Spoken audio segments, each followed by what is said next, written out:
ಮಕ್ಕಳ ಕೂಡ ಮತ್ತು ಮಕ್ಕಳಿಗಾಗಿರುವ ಯೋಜನೆ ಬಗ್ಗೆ ಮಕ್ಕಳಿಂದ ನಿರ್ದಿಷ್ಟ ವಿಷಯಗಳ ಕುರಿತು ಚರ್ಚೆ ಮತ್ತು ಅವರ ಅಭಿಪ್ರಾಯ ಹಾಗೂ ಸಮಸ್ಯೆಗಳನ್ನು ಪರಿಹರಿಸುವ ಬಗ್ಗೆ ಮತ್ತು ಅಧ್ಯಕ್ಷ ಮೇರೆಗೆ ಬರಬಹುದು ಅಂತ ವಿಷಯಗಳು.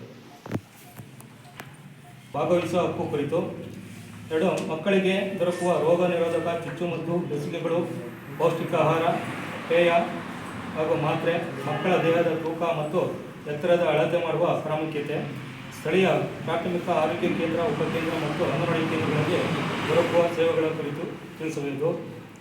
ಸರ್ಕಾರದಿಂದ ಮಕ್ಕಳಿಗೆ ಲಭ್ಯವಿರುವ ಉಚಿತ ಶಿಕ್ಷಣ, ಉಚಿತ ಆರೋಗ್ಯ ಸೇವೆಗಳು, ಮಧ್ಯಾಹ್ನದ ಬಿಸಿಯೂಟ, ಉಚಿತ ಪಠ್ಯಪುಸ್ತಕ, ಸಮವಸ್ತ್ರ ಮತ್ತು ಶೂಗಳ ವಿತರಣೆ, ಗ್ರಂಥಾಲಯ ಸೌಕರ್ಯ, ಕ್ರೀಡಾ ಚಟುವಟಿಕೆ, ವಸತಿ ನಿಲಯ, ಪ್ರಾಯೋಜನೆ, ವಿದ್ಯಾರ್ಥಿ ವೇತನ ಮೊದಲಾದ ವಿಚಾರಗಳನ್ನು ಕುರಿತು ಮಾಹಿತಿ ನೀಡುವುದು.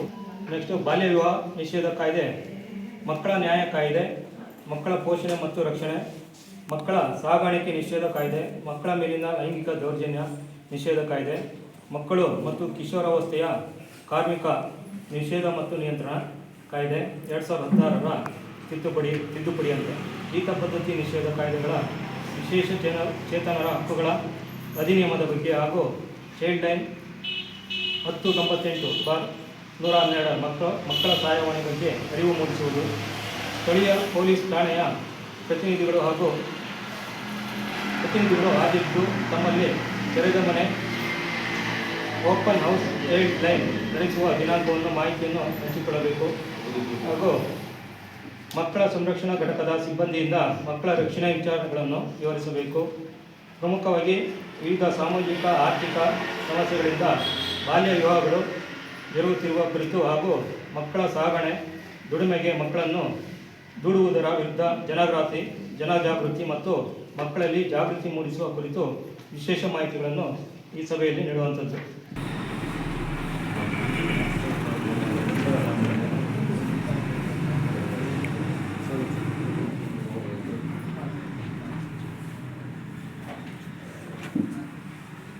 ವೇದಿಕೆ ಮೇಲೆ ಉಪಸ್ಥಿತರಿರ್ತಕ್ಕಂಥ ಗ್ರಾಮ ಪಂಚಾಯತಿ ಅಧ್ಯಕ್ಷರು ಹಾಗೂ ಎಲ್ಲ ಸದಸ್ಯರೇ ಹಾಗೂ ಪಿಡಿಒರವರೇ ಹಾಗೂ ನಮ್ಮ ಮುಖ್ಯ ಶಿಕ್ಷಕರೇ ಹಾಗೂ ಎಲ್ಲ ಶಿಕ್ಷಕರೊಂದಿದವರೇ ಮತ್ತು ವಿದ್ಯಾರ್ಥಿಗಳೇ, ಈ ದಿವಸ ನಾವು ಅಂತರಗಂಗೆ ಗ್ರಾಮ ಪಂಚಾಯತಿ ವತಿಯಿಂದ ಮಕ್ಕಳ ಗ್ರಾಮ ಸಭೆಯನ್ನು ಇಲ್ಲಿ ಏರ್ಪಡಿಸಲಾಗಿದೆ.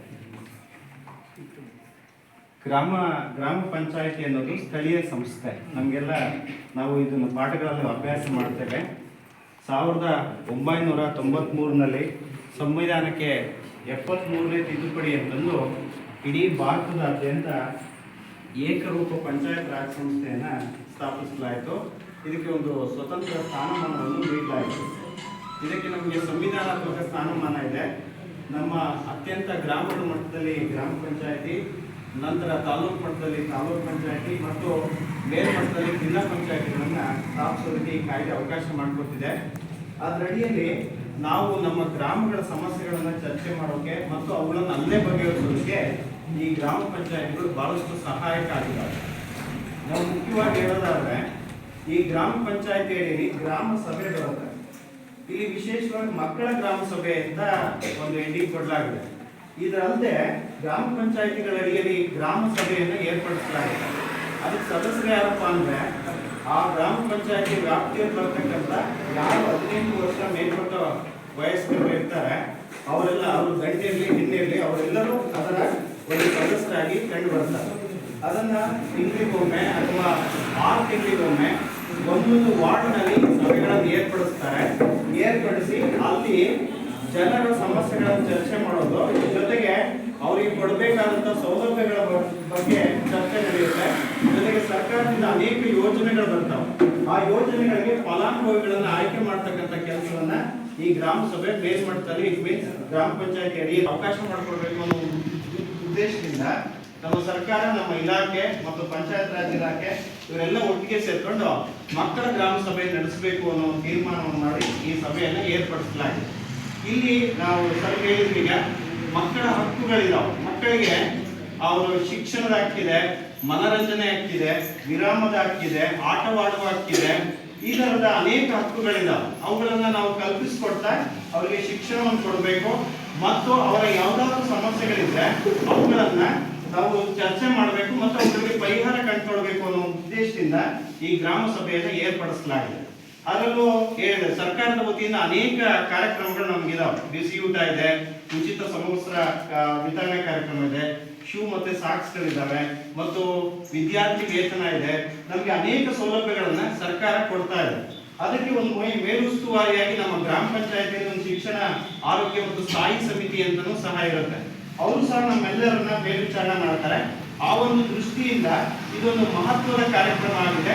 ಇದು ಒಂದು ವೇದಿಕೆ, ನಮ್ಮ ಶಾಲೆಗಳ ಸಮಸ್ಯೆಗಳನ್ನ ನಾವು ಇವ್ರ ಹತ್ರ ಹೇಳ್ಕೋಬಹುದು, ಜೊತೆಗೆ ಅವರಿಂದನೂ ನಾವು ಪರಿಹಾರವನ್ನು ಕಂಡುಕೋಬಹುದು. ಆ ಮೂಲಕ ಶಿಕ್ಷಣದ ಮತ್ತು ಗ್ರಾಮದ ಒಟ್ಟಿಗೆ ಅಭಿವೃದ್ಧಿಯನ್ನು ಸಾಧಿಸೋದಕ್ಕೆ ಇದು ಒಂದು ವೇದಿಕೆ ಆಗಿದೆ ಅಂತ ಹೇಳ್ತಾ, ಮಕ್ಕಳು ಸಹ ಇದರಲ್ಲಿ ಪಾಲ್ಗೊಂಡಿದ್ದೀರಾ. ನೀವೆಲ್ಲರೂ ಸಹ ನಮ್ಮ ಏನ್ ಸಮಸ್ಯೆಗಳಿದೆ ಅವುಗಳನ್ನ ನಮ್ಮ ಗ್ರಾಮ ಪಂಚಾಯತಿ ಅಧ್ಯಕ್ಷರಿದ್ದಾರೆ ಮತ್ತೆ ಸದಸ್ಯರಿದ್ದಾರೆ, ಊರಿನ ಮುಖಂಡರಿದ್ದಾರೆ, ಅವ್ರ ಮೂಲಕ ಹೇಳ್ಕೊಳ್ಳೋದ್ರ ಮೂಲಕ ಆ ಶಾಲೆಯಲ್ಲಿ ಉತ್ತಮ ಸೌಲಭ್ಯಗಳು ಪಡೆಯೋದಕ್ಕೆ ಮತ್ತು ನಮಗೆ ಅವರು ಉತ್ತಮ ಅವಕಾಶಗಳನ್ನು ಕಲ್ಪಿಸಿಕೊಡೋದಕ್ಕೆ ಇದೊಂದು ಅವಕಾಶ ಮಾಡಿಕೊಡುತ್ತೆ ಅಂತ ಹೇಳ್ತಾ ನನಗೆ ಅವಕಾಶ ಮಾಡಿಕೊಡೋದಕ್ಕೆ ಎಲ್ಲರಿಗೂ ಧನ್ಯವಾದ. ಅಂತರಗಂಗೆ ಗ್ರಾಮ ಪಂಚಾಯತಿ ವತಿಯಿಂದ ಮಕ್ಕಳ ವಿಶೇಷವಾಗಿರ್ತಕ್ಕಂಥ ಗ್ರಾಮ ಸಭೆಯನ್ನು ಏರ್ಪಾಡು ಮಾಡಲಾಗಿದೆ. ಈ ಸಭೆಯ ಅಧ್ಯಕ್ಷತೆಯನ್ನು ವಹಿಸಿಕೊಂಡಿರ್ತಕ್ಕಂತಹ ಗೌರವಾನ್ವಿತ ಗ್ರಾಮ ಪಂಚಾಯತಿ ಅಧ್ಯಕ್ಷರೇ, ಗೌರವಾನ್ವಿತ ಗ್ರಾಮ ಪಂಚಾಯತಿ ಉಪಾಧ್ಯಕ್ಷರೇ, ಎಲ್ಲ ಗೌರವಾನ್ವಿತ ಗ್ರಾಮ ಪಂಚಾಯತಿ ಸದಸ್ಯರುಗಳೇ, ಈ ಸಭೆಗೆ ಆಗಮಿಸಿರ್ತಕ್ಕಂತಹ ಪತ್ರಿಕಾ ಮಾಧ್ಯಮದ ಮಿತ್ರರೇ, ಎಲ್ಲ ಶಿಕ್ಷಕ ಮಿತ್ರರೇ ಹಾಗೂ ಮುದ್ದು ಮಕ್ಕಳೇ, ಗ್ರಾಮ ಪಂಚಾಯತಿ ಸಾಕಷ್ಟು ಸೌಲಭ್ಯಗಳನ್ನು ಒದಗಿಸ್ಕೊಡ್ತಾರೆ. ಅಡಿಯಲ್ಲಿ ಸಾಕಷ್ಟು ಕಾರ್ಯಕ್ರಮಗಳು ಆಗ್ತಾ ಇದ್ದಾವೆ. ವಿಶೇಷವಾಗಿ ಇದನ್ನ ನಮ್ಮ ಮಕ್ಕಳ ಗ್ರಾಮ ಸಭೆಯನ್ನ ಆಯೋಜನೆ ಮಾಡಲಾಗಿದೆ. ಈಗಾಗಲೇ ನಮ್ಮ ನವೀನ್ ಸರ್ ಹೇಳಿದ ಹಾಗೆ 1993ರ ಪಂಚಾಯತ್ ರಾಜ್ ಕಾಯ್ದೆ ಯಾವಾಗ ಬಂತು ಅಲ್ಲಿಂದ ಪ್ರತಿ ಗ್ರಾಮದಲ್ಲೂ ಕೂಡ ಗ್ರಾಮ ಪಂಚಾಯತಿಗಳನ್ನ ಅಸ್ತಿತ್ವದಲ್ಲಿ ಬಂದು ಆ ಮೂಲಕ ಕಾರ್ಯಕ್ರಮಗಳು ಆಗ್ತಾ ಇದ್ದಾವೆ. ಇಲ್ಲಿ ನಮ್ಮ ಮಕ್ಕಳ ಹಕ್ಕುಗಳ ಬಗ್ಗೆ ಬಹಳ ಪ್ರಧಾನವಾಗಿ ಮಕ್ಕಳಿಗೆ ಬದುಕುವಂತ ಹಕ್ಕಿದೆ ಮೊದಲು, ಅದಾದ ನಂತರ ಅವರ ರಕ್ಷಣೆಯ ಹಕ್ಕಿದೆ.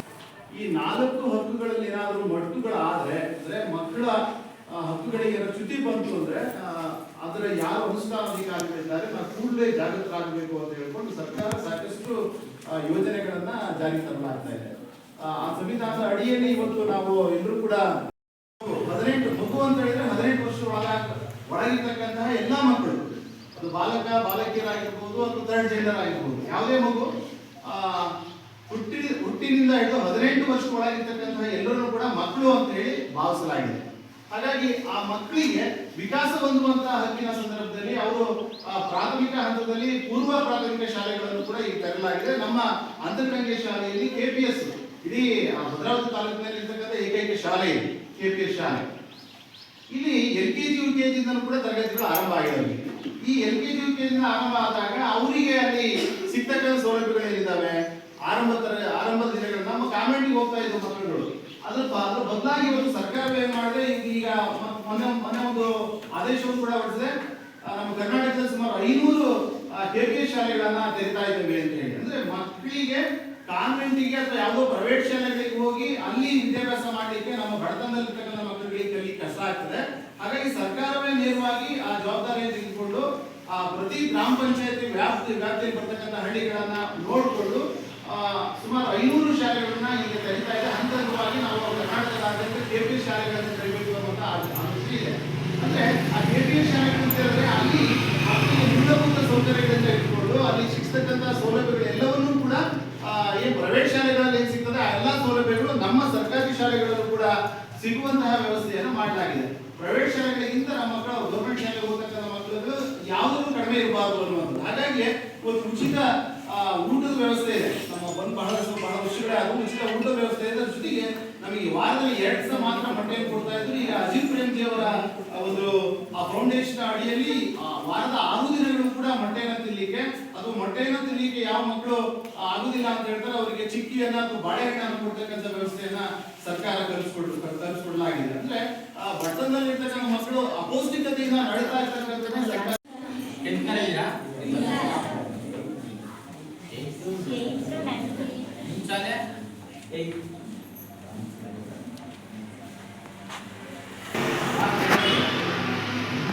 ಪ್ರತಿ ಏನಿಲ್ಲ ಫಸ್ಟ್ ಹೇಳ್ಬೇಕು.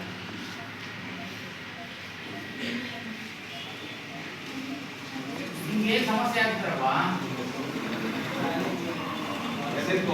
ಎದೆಕ್ಕೋ ನಿನ್ನ ಹೆಸರು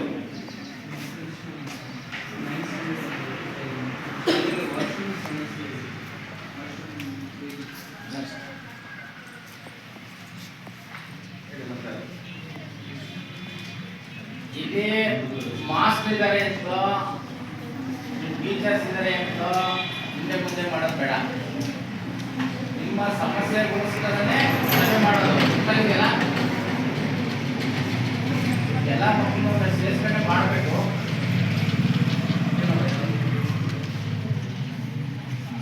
ನಿಮ್ದೇನು ನಮ್ಮ ಸಮಸ್ಯೆ ಏನಿಲ್ವಾ? ಏನು ಹೆಸರು ಹೇಳಪ್ಪ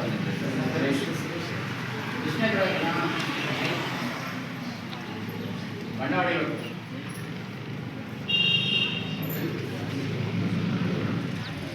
ಮತ್ತೆ ತುಂಬಾ ಎಲ್ಲ ಪೇಂಟ್ ಗಿಡ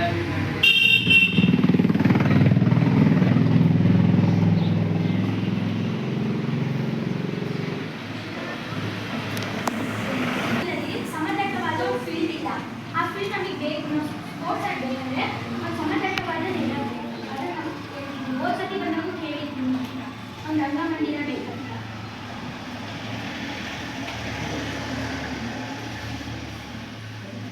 ಈಗ ನೀವು ಮಾಡ್ಕೊಡ್ತೀರಾ ನಮಗೆ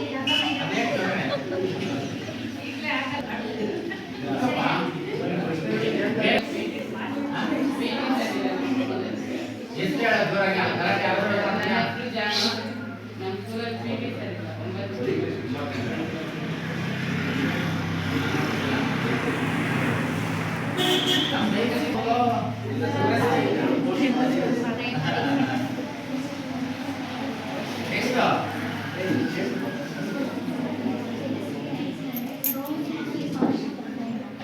ಗೊತ್ತಲ್ವಾ? ಯಾಕೆ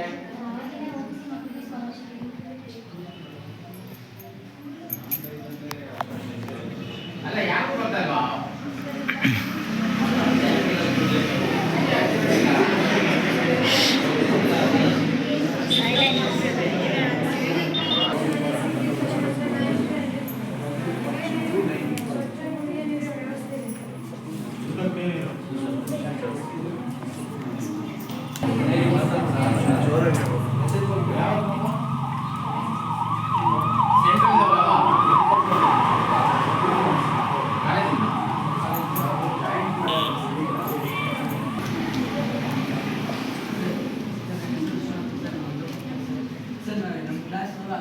ಕಾಲೇಜ್ ಅಟೆಂಡ್ ಆಗಿದೆ ಸರ್.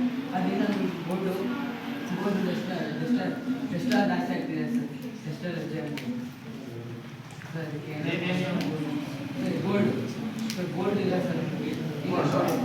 ಹಳೆ ಬೋರ್ಡ್ ಇದೆಯಾ ಸರ್? ಅದರಿಂದ ಹೊಸ ಬೋರ್ಡ್ ಹಾಕ್ಬೇಕು. ಹಂಗೆ ಬಿಡ ಸರ್